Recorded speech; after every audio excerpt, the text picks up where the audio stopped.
Good morning, beloveds. Just having a little trouble getting going this morning. I was going to go to bed at a certain time, and then I ended up, I had the Science Channel on. Maybe it was the History Channel. And the last show that they did, I was like, oh, I ended up watching the whole thing. And went to bed a little later than I intended. So, you know. All right. It is July 16th. Our title is Worship, which I think is really appropriate because it's Sunday. And our author is Hazel, Deane, and this was published in The Science of Mind in 1935. So, July 16th, Worship. I stood on the edge of the forest. All around me and before me, as far as the eye could see, there were trees, awe-inspiring, mighty in their majesty. Here breathed a solemn dignity. The hush of the forest, the holy temple of the Lord, here pulsed the stillness and peace of God. And I thought of people intent upon affairs, and how often for us also life is too big, too magnificent, too marvelous. We gaze out upon the universe, in the sky a multitude of stars. Science tells us that the nearest of them is 25 million miles away. That every galactic system contains thousands of millions of stars, and that 2 million of such systems are known. It is inconceivable. Our imagination fails us before the vast immensity of the picture. Yet people, an infinitesimal fragment upon the tiny earth, pushes and pulls and hurries and hurts their fellow people. Are we not the universe, as the ants are to the trees? Yet not entirely, for within people lies the urge, the power, the ability to comprehend. Through the ages, our mind has reached out with increasing clarity, not only to grasp a concept of the immensity, the marvelous mechanism of this material universe, but to seek their unity with the wondrousness of its creator, with God, with life itself. Let us pause for a second, now and then. Let us pause from our push and pull and hurry. Let us pause in the peace of the forest. Pause in reverence before the mighty majesty of the trees. Pause in awe before the vast immensity of the stars. Pause, and in the silence, in the very center of our being, be still for a moment. Let us gladly, joyously, reverently be still and know that I am God.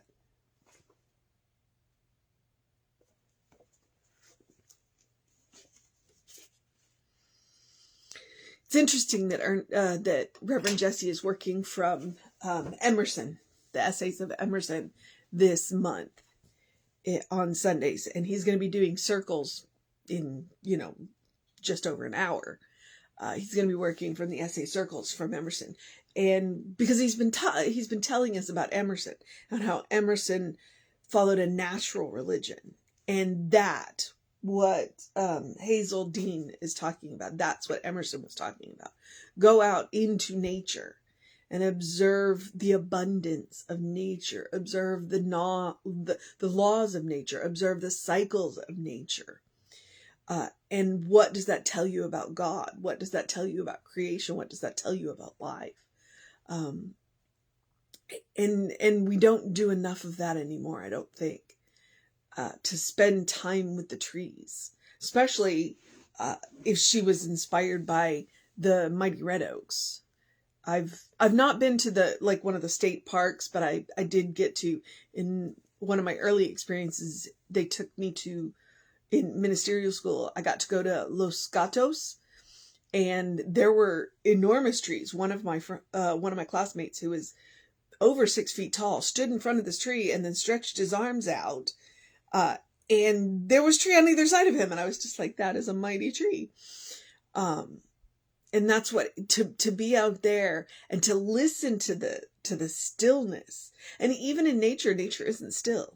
you'll hear the rustling of the trees. You'll hear the insects and the birds and and yet it's just music. And you look up and you kind of go, and also when I've been out, especially at the Texas Renaissance Festival where the lights are like really not a lot and you can see, or even better, when I got to go to Shambhala, there's a retreat center up in Colorado, and I don't remember where, but I do remember that it was at 8,000 feet. And they gave us flashlights to get between the buildings because there's like no light between the buildings. And you could go out and you could see the Milky Way. And you just look up at that and you go, and that's what she's talking about. That's what she's talking about. That it's good for us to be awestruck, to forget the push and pull and the hurriedness that our urban material life is, and to go back and be awestruck by the enormity of life.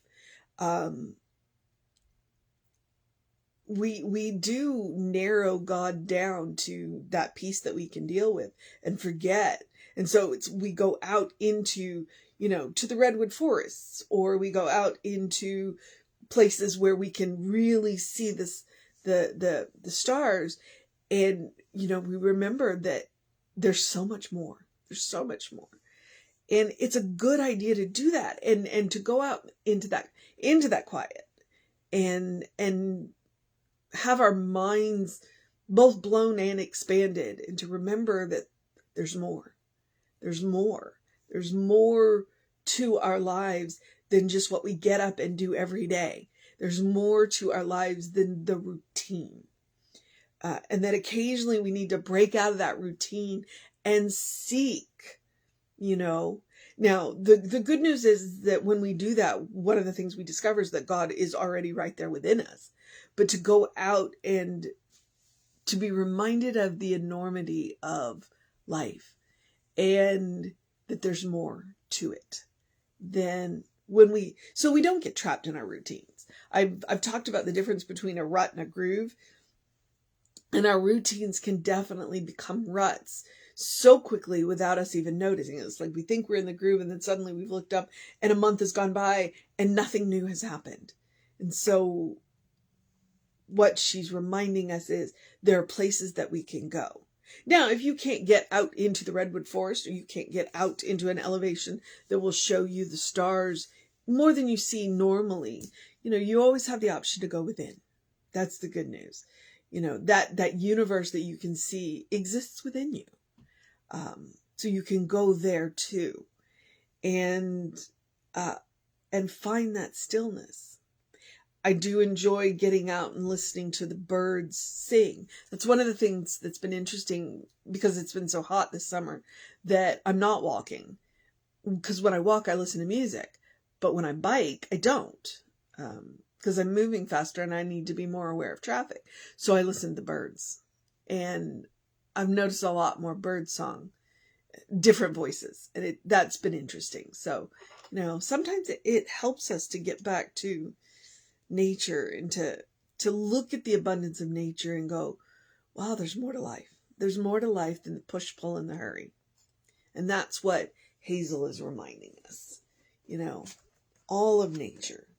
So I think it's appropriate that we got this one while Reverend Jesse's been talking about Emerson. So, and she's also, that last paragraph, she's talking about practicing the pause. Let us pause for a second now and then. Let us pause from our push and pull and hurry. Let us pause in the peace of the forest. Pause in reverence before the mighty majesty of the trees. Pause in awe before the vast immensity of the stars. Pause. And in the silence, in the very center of our being, be still for a moment. Let us gladly, joyously, reverently be still and know that I am God. Know that God is right here and all of there too. So, the mission today, should we choose to accept it, is to pause from our push, pull, and hurry. Pause into the silence. That is the mission today, should we choose to accept it. And it's a good one. I am a big believer in practicing the pause during the holidays. I think we get way into the push, pulling, and hurrying into the holidays, and we forget to enjoy them. So, but July's a good time to pause as well. Any time is a good time to pause, especially if you're surrounded by trees or you're somewhere where you can see the stars. And if you haven't been there in a while, I would suggest you go. All right? Because the next thing I'm about to suggest is the spiritual practice of self-care. The to make it a point to do something loving, kind, and compassionate for yourself.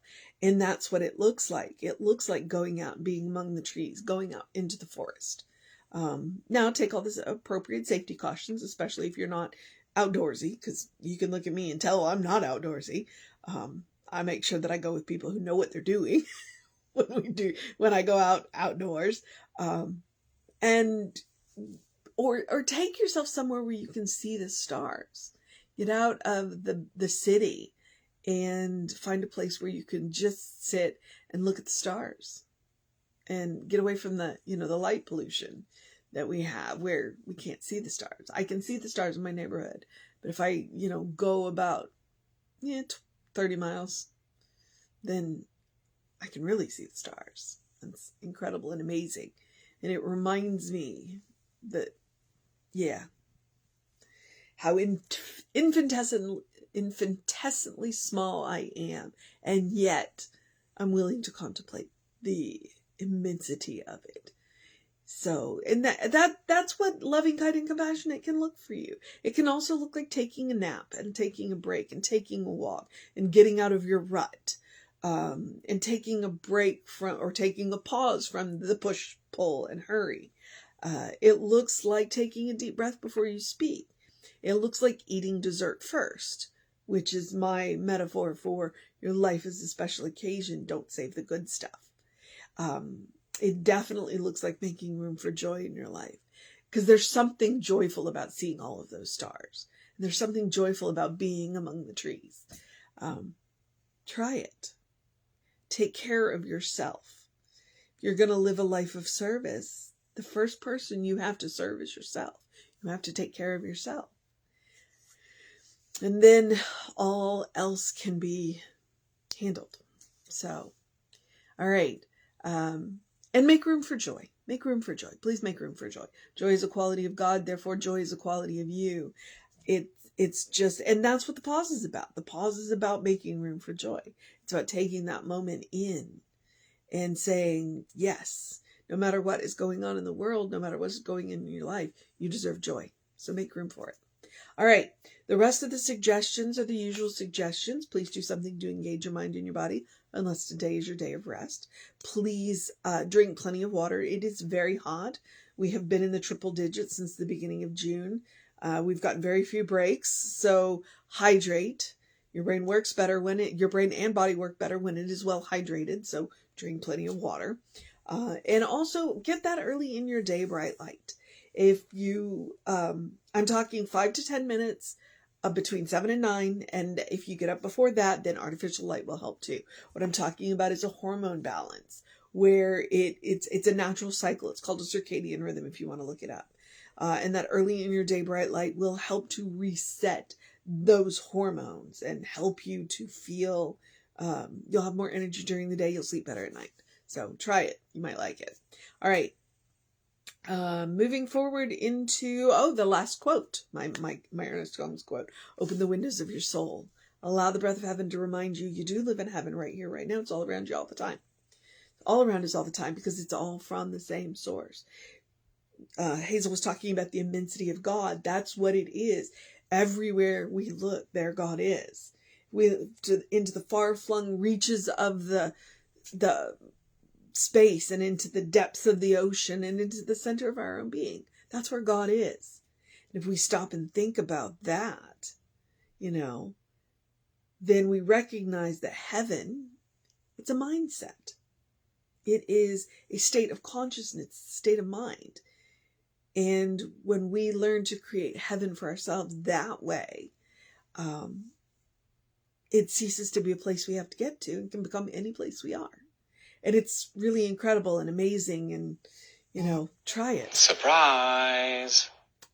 And I'm always surprised when people text me. Of course, I'm on, oh, wow, I need to get going. So try it. You'll like it. And I commend it to you. And you can always take him as advice. Look for the good and praise him. All right. So, social media. We are Creative Life Spiritual Center, Creative Life Spark. I'm the running Rev Ryan. And the social medias that I am on, please feel free to check out that content. I'm particularly proud of the YouTube channels. My YouTube channel is caught up to today. Now the goal is to keep it that way. So yeah. All right, beloveds. I am going to, I don't know what I was about to say. Oh, if you want to know what's going on with the center, email info@creativelife.org. That'll get you on the constant contact. The information is, the hot links are hot. You get about one email a week unless something else happens, and the hot links will take you right to the information you want or to the person that can help you get it. So you can click on the Soul Session playlist. It will take you right to the YouTube channel's Soul Session playlist. All right, beloveds. I'm going to move forward into the day. So I'm in the part where I get to encourage you to have a great day, a wondrous day, a fantastic day, and a magical day, an enchanted day, a wonderful day, an awesome day, an awestruck day, a pause day, a immensity day, a letting go of the push, pull, and hurry day, a consistent day, a consciousness day, a good day. If that is too much pressure, simply have a day. You are enough, just as you are. You're a beloved child of God in whom God is well pleased and well represented. Always. All right? You are a brilliant light, a divine spark. You are spirit in motion. You are God in action. And as Reverend Jesse likes to call us, you are a godling. Know the truth of your being. Explore the truth of your being. And go spend some time with the stars and the trees. It's a good way to get to know the truth of your being. All right, beloveds. Reverend David should be on around 5 p.m. with you. I'll be back with you around 9 a.m. tomorrow. But first, we will have an amazing service for you right here on Facebook Live. If you're watching this on YouTube later, then you can scroll back a couple of videos and check it out, or go click the playlist and see, because like I said, Reverend Jesse's talking about circles today. All right, July 16th, 2023, just in case you're watching this at some other random time. Okay, know that you are loved, and I will see you next time.